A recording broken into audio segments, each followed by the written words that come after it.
ছাত্রলীগের সাদ্দামের বাহিনী, ইনানের বাহিনী যমুনা ঘেরাও, ইউনুস স্যারের যেখানে অবস্থান তাদেরকে ঘেরাও করবে। কত বড় হ্যাডম তোমাদের হয়ে গেছে। তারা আমরা ডিজিএফআই বা অন্যান্য সরকারি যে সেনাবাহিনীর গোয়েন্দা সংস্থা ওনাদেরকে আমরা তথ্য সঠিক সময়ে দিয়েছিলাম, যার কারণে তাদের এই অপতৎপরতা বন্ধ হয়ে যায়। আজকের ব্যাপারেও আমরা আশঙ্কা করেছিলাম, কিন্তু আজকে আমরা এতটা খারাপ পরিস্থিতি হবে আমরা ভাবি নাই। যদি ভাবতাম তাহলে আমরা কয়েকটা সাধারণ শিক্ষার্থীকে এখানে একা ছাড়তাম না।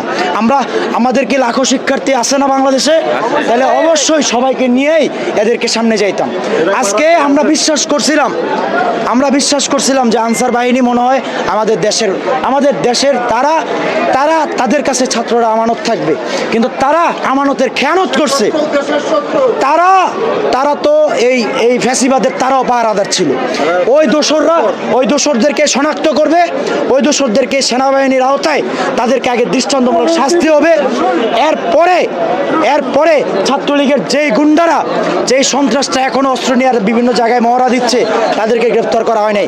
এদেরকে গ্রেফতার নিশ্চিত করবে। আমি সহ আমাদের বহু সংগঠকদেরকে এই 15 আগস্ট 16 আগস্টে হত্যা নিশ্চিত করতে চাইছিল। এরা হচ্ছে ছাত্রলীগের যে এজেন্টরা এখন ছাত্র সেজা ঢুকছে। তারা বিভিন্ন আন্দোলন, বিভিন্ন দাবি নিয়ে বিভিন্ন রাস্তায় তারা নামছে। এতদিন কোথায় ছিল? 18 বছর ধরে এই দুঃশাসন চলে। যখন আজকে কোটা আন্দোলনের নেতৃত্ব দিচ্ছে, তাদের সমন্বয়ে যখন সাধারণ শিক্ষার্থীরা ঐক্যবদ্ধ হচ্ছে এবং পুরা দেশের আপামর জনগণ যখন ঐক্যবদ্ধ হইয়া ফ্যাসিবাদের পতন করছে, এখন তোমরা প্রত্যেকটা দাবি নিয়ে রাস্তায় নামছো। এতদিন কোথায় ছিল? এটা চক্রান্ত না হলে তো না, এটা চক্রান্ত। কারণ আজকে এই সরকারকে আগে স্থিতিশীল হইতে দিতে হবে, তাদের সময় দিতে হবে। সাধারণ শিক্ষার্থী, আমাদেরও তো বয়সের একটা ব্যাপার আছে। আমাদের এখন দেখেন, আজকে আনসারদের থাকার কথা ছিল কোথায়? আজকে তারা রাষ্ট্রীয় ভলেন্টিয়ার। তাদের থাকার কথা হচ্ছিল উদ্ধার অভিযানে। আজকে সেনাবাহিনী না, শুধু আজকে আমাদের ছাত্রছাত্রী, হাজার ছাত্রছাত্রী উদ্ধার অভিযানে গেছে। যার কারণে একটু ফাঁকা পাইছে।